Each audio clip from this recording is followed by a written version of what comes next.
भरताचे नाट्यशास्त्र हा भारतीय कला विचारांच्या आद्य उपलब्ध असा अलौकिक ग्रंथ आहे. सर्व कलात्मक व्यवहाराचा इतका तपशिलाने विचार करणारा ग्रंथ जगाच्या प्राचीन वाङ्मयात दुसरा नाही. परंपरेनुसार या ग्रंथाच्या अध्याय 36 आणि श्लोक संख्या 6000 आहे. आज ज्या स्वरूपात हा ग्रंथ आपणास उपलब्ध आहे त्या स्वरूपात अध्याय तर 36 आहेत, पण श्लोक संख्या 5500च्या आसपास आहे. परंपरा असे मानते की या ग्रंथाचा लेखक भरत आहे, पण ग्रंथातील पुरावा लक्षात घेता असे दिसते की भरतमुनी स्वर्गातच राहत होते, ते पृथ्वीवर कधी आले नाहीत. ग्रंथाचा लेखक कुणीही असो, ग्रंथ स्थूलपणे इसवी सन 2ऱ्या शतकातला म्हणजे सुमारे 1800 वर्षे जुना आणि सर्वांनी प्रमाण मानलेला आहे, यात शंका नाही.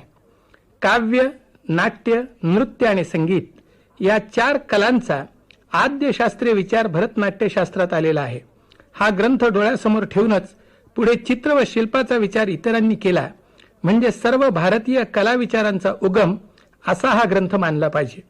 नाट्यशास्त्रात 28व्या अध्यायापासून 33व्या अध्यायापर्यंत संगीताचा विचार आलेला आहे. या ठिकाणी संगीत शब्द मी गायन या अर्थाने वापरित आहे. अति प्राचीन अशा 2 कल्पना आहेत. पहिली कल्पना अशी की गायनाचा उगम सामवेदात आहे. नाट्यशास्त्रातच अनेकदा सामवेद हा गायनाचा उगम आहे, ही कल्पना प्रत्यक्ष अप्रत्यक्षपणे आलेली आहे. दुसरी कल्पना गांधर्व वेदाची आहे. गायन विचार गांधर्व विचार असून याबाबत पूर्वी जे नारदाने सांगितले ते मी सांगतो. याही मताचा उल्लेख 32व्या अध्यायाच्या अखेरीस नाट्यशास्त्रात आलेला आहे. नाट्यशास्त्रापूर्वी भारतीय कला जगत गायनाने भारलेले असेच होते, पण शास्त्र म्हणून संगीताचा शिस्तबद्ध विचार आपणास नाट्यशास्त्रात प्रथमच उपलब्ध होतो.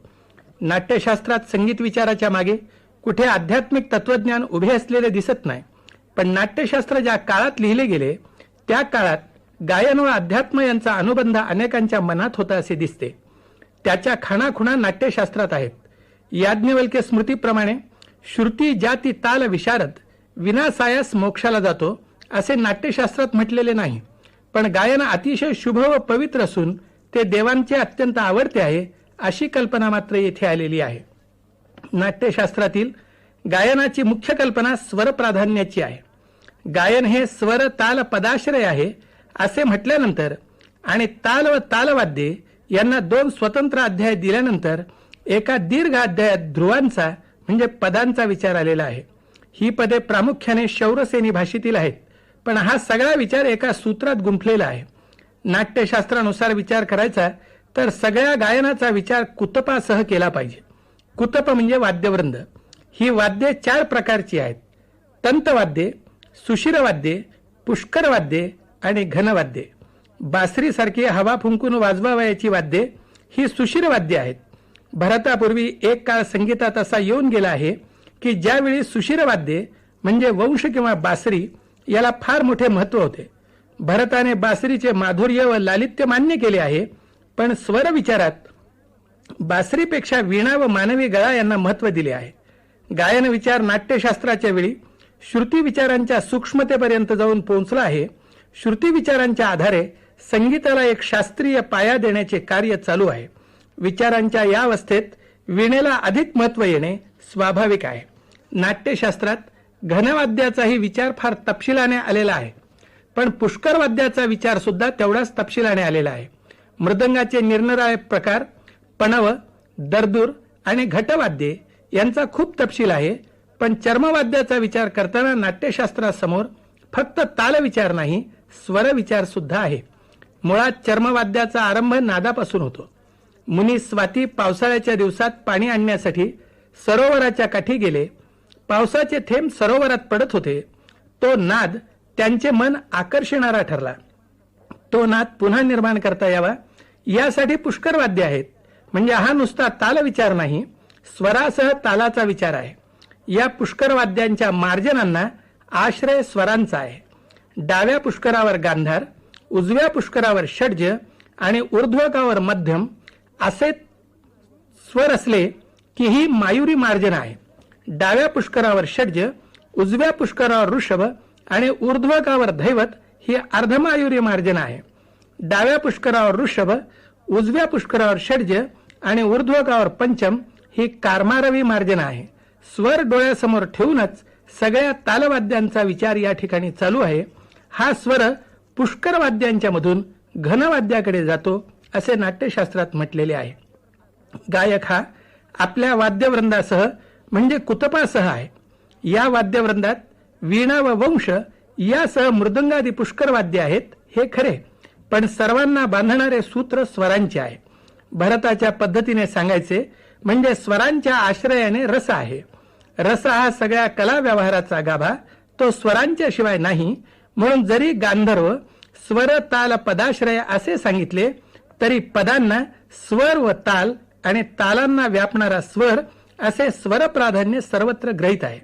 सामाची गती कोणती याचे छांदोग्योपनिषदात उत्तर आले आहे की स्वर ही सामांची गती आहे. नाट्यशास्त्र सर्व गान विचाराचा प्राण व आधार स्वरच मानणार हे उघड आहे.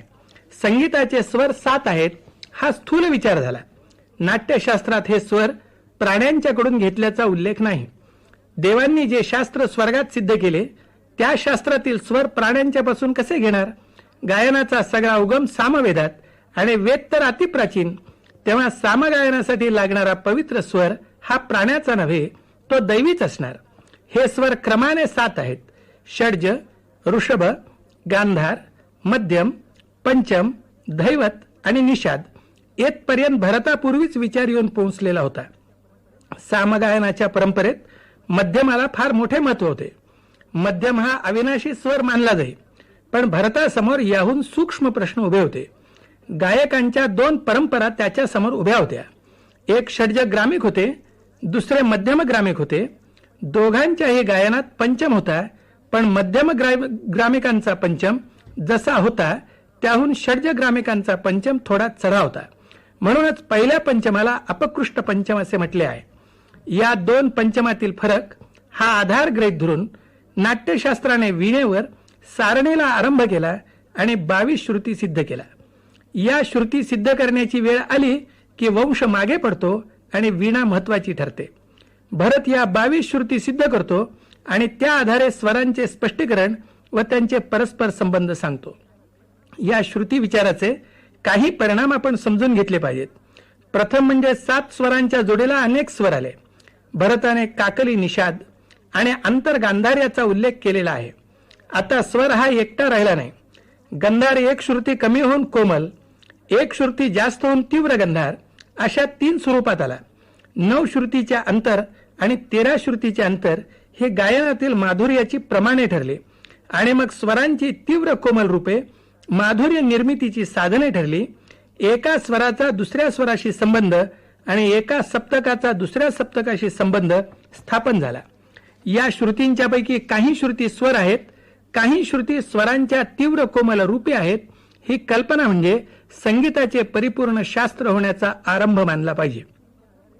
श्रुतींच्या आधारे प्रथम म्हणजे स्वर ठरले, नंतर स्वरांच्या मधील अंतरे ठरले, स्वरांच्या मधुर संयोगाचे नियम ठरले. षड्ज व मध्यम ग्रामिक गायक एका सूत्रात आले. भिन्न भिन्न गायकांच्या स्वराचे निरनिराळ्या आरंभ बिंदू आणि तिन्ही सप्तके एका सूत्रात आली. या स्वरांचे पुढे अलंकार आणि मूर्छना असे रूप आहे. मूर्छनेचा एक अवतार तान, दुसरा विकास जाती आहे. भरतनाट्यशास्त्राच्या काळी राग हा शब्द लोकप्रिय नाही, तो हळूहळू उदयाला येतो आहे. जाती हाच शब्द लोकप्रिय आहे. राग सांगताना ज्याप्रमाणे आपण रागाचा वादी संवादी अंशस्वर सांगतो, स्वरांचे अल्पत्व बहुत्व सांगतो, तसे नाट्यशास्त्र जातीविषयी सांगते. जाती या जुने राग म्हणूनच पाहिल्या पाहिजेत. हे विवेचन करताना नाट्यशास्त्राने पदांच्याकडे दुर्लक्ष केलेले नाही, पण स्वरांनाच रस असतो ही भूमिका घेतलेली आहे. मध्यम आणि पंचम या स्वरांचा रस शृंगार आहे. दैवत आणि निषाद यांचा रस करुण आहे. स्वरांचा रसांशी साक्षात संबंध मानणे याचा अर्थ हा आहे की व्यवहार म्हणून आम्ही पद गाऊ, पण शास्त्र म्हणून पाहायचे तर कोणत्याही पदाचा आश्रय नसताना स्वर रस निर्मिती क्षम आहेत. नाट्यशास्त्रात सारे विवेचन नाट्यानुरोधाने आलेले आहे. नाट्याचा घटक म्हणून गायनाचा विचार आहे. वाद्य, गीत आणि नृत्य यांचा एकमेकाच्या सहकार्याने विचार आहे, पण त्या चिंतनात कलामूल्य रस हे आहे. केवळ वाद्यांना रस नाही, केवळ नृत्याला रस नाही. जेव्हा नृत्य काव्याचा अर्थ अभिनीत करते तेव्हा नृत्याच्या ठिकाणी रस येतो. गीतांना रस आहे, पण तो काव्याचा रस आहे, गायनाचे मात्र असे नाही. गायन नाट्याचे सहकारी असेल, पण स्वतंत्र सुद्धा गायन असणार. आणि या स्वतंत्र गायनात स्वरप्रधान गायनाला रस आहे, म्हणजे संगीताला स्वतंत्र कला म्हणून मान्यता आहे. या दृष्टीने नाट्यशास्त्रातील दोन कल्पना नीट समजून घेतल्या पाहिजेत. नाट्यशास्त्रात संगीत हा शब्द आहे, पण तुरळक आहे. गीत, वाद्य आणि नृत्य मिळून संगीत होते, पण दुसरा शब्द गांधर्व असा आहे. गांधर्वात नृत्य नाही, फक्त गीत आणि ताल आहे. या तालाच्या पोटात वाद्य समजायचे. याचा अर्थ हा की नाट्यशास्त्र संगीताचा दुहेरी विचार करीत आहे, नाट्य प्रयोगाचा एक घटक म्हणून आणि स्वतंत्र कला प्रकार म्हणून. दुसरी कल्पना स्वरांच्या बाबत आहे. स्वरांची अधिष्ठाने दोन, एक तर मानवी गळा, दुसरे म्हणजे वीणा. वीणेला एवढे मोठे महत्व श्रुती आणि सारणी यामुळे आलेले आहे. वीणेच्या शिवाय श्रुतीची सिद्धी व स्पष्टताच नाही, म्हणून वीणा हे अधिष्ठान मान्य करायचे. पण या वीणेला श्रुती सिद्ध करता येतात. याचे कारण षड्ज ग्रामिकांचा पंचम व मध्यम ग्रामिकांचा पंचम यातील फरक हा आहे. हा मानवी गळा वीणेला आधार समजायचा, म्हणूनच स्वर मूलतः शारीर आहे, तेथून तो वीणेत जातो, तेथून पुष्कर वाद्य, मग तेथून घनवाद्यात जातो. कलांचा आस्वाद घेणारा माणूस आणि कलांची निर्मिती करणारा सुद्धा माणूस.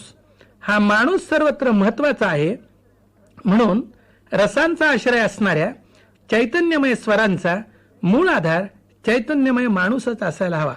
यापेक्षा खोलवर अध्यात्मात नाट्यशास्त्र जात नाही, पण ही भूमिका पुढच्या नादब्रह्माच्या कल्पनेचा आधार ठरलेली आहे. ओंकाराचे महत्व छांदोग्योपनिषदांच्या पासून प्रसिद्ध आहे, तेव्हा भरताच्या काळी नादब्रह्माची कल्पना नसेल असे नाही, पण खोल अध्यात्मात शिरायचे नाही असे नाट्यशास्त्रकारांनी ठरविलेले दिसते.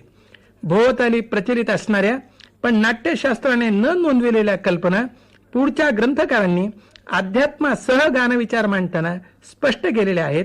त्या कल्पना नाट्यशास्त्रातील विवेचनाशी सुसंगतच आहेत, इतकी नोंद या ठिकाणी पुरे आहे.